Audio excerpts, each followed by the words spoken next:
నేను అభివృద్ధి అందించాను, అనేక సంక్షేమ పథకాలు అందించా, సబ్సిడీ రుణాలు ఇప్పించా.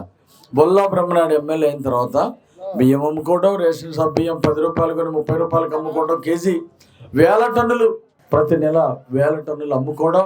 బెల్ట్ షాపుల్లో ఊరికి 10 బెల్ట్ షాపులు పెట్టి అమ్మిస్తా ఉన్నాడు.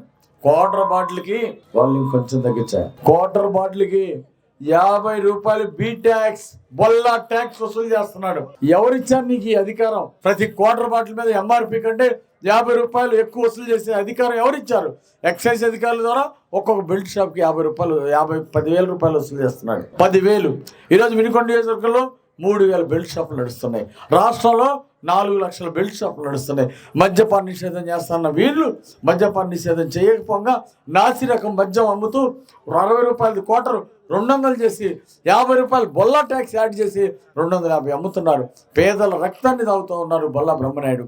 అందుకే ఒకసారి ఆలోచించండి. నా టైంలో గొళ్ళకమ్మ వాగిస్క ఫ్రీగా తీసుకెళ్ళమని చెప్పా. మీకు ఊరికి 10 రూపాయలు 1200కి వచ్చింది గొళ్ళకమ్మ వాగిస్క. ఈరోజు ట్రక్కు 5,000 6,000 అమ్ముతూ ఉన్నాడు బొల్లా బ్రహ్మనాయుడు. రోజు 100 ట్రాక్టర్లు అమ్ముతూ ఉన్నాడు. పేదల్ని దోచుకుంటూ ఉన్నాడు బొల్లా బ్రహ్మనాయుడు. అందుకే అవినీతితో ఈరోజు ప్రభుత్వ భూములు కూడా కబ్జా చేశాడు. ఖరీదైన కోట్ల విలువైనటువంటి భూములు కబ్జా చేశాడు వినుకొండలో. పేదలకి న్యాయం చేశాడు. ఎక్కడైనా 2 సెంట్లు మంచి స్థలాలు ఎక్కడైనా ఇచ్చాడా? శ్మశానాల దగ్గర ఒక్కొక్క సెంటు స్థలం ఇచ్చాడు. అది నివాస యోగ్యం అవునా? బొల్లా బ్రహ్మనాయుడు అక్కడ ఉండమనండి. ఒక ఇల్లు కట్టుకొని సెంటు స్థలంలో ఇల్లు కట్టుకొని ఆడు ఉంటే అర్థం అవుతుంది. ఈరోజు ఒక సెంట్లో బాత్రూమ్ కట్టుకోవుతుంది, ఇల్లు కట్టుకోవటం అవుతుందా? అందుకే మా చంద్రన్న నాయకత్వంలో ఎన్టీఆర్ కాలనీలు వేస్తాం. 2 సెంట్లు స్థలాలు ఇచ్చి మరి ఎన్టీఆర్ కాలనీలు వేస్తాము. ఇల్లు స్థలాలు లేని వాళ్ళకి 2 సెంట్లు స్థలం ఇచ్చి ఆదుకుంటామని సందర్భంగా నేను తెలియజేస్తా.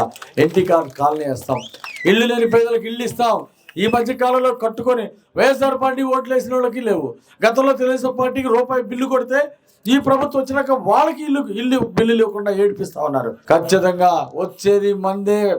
తెలుగుదేశం జనసేన బీజేపీ ప్రభుత్వం రాబోతుంది. పవన్ కళ్యాణ్ గారి పిలుపందుకోవాలా? పవన్ కళ్యాణ్ గారు పిలుపందుకొని రాష్ట్రం నుండి అవినీతి జగన్మోహన్ రెడ్డిని పారదోలని ఓటుని ఆయుధంతో పారదోలని ఈ సందర్భంగా నేను మీ అందరికి పిలిపిస్తూ ఇల్లు లేని పేదలకు ఇల్లు ఇస్తాం. గతంలో కట్టిన బిల్లులు ఏటికైతే రాలేదు వాటికి బిల్లులు ఇప్పించే బాధ్యత నేను తీసుకుంటానని మనవి చేస్తున్నా.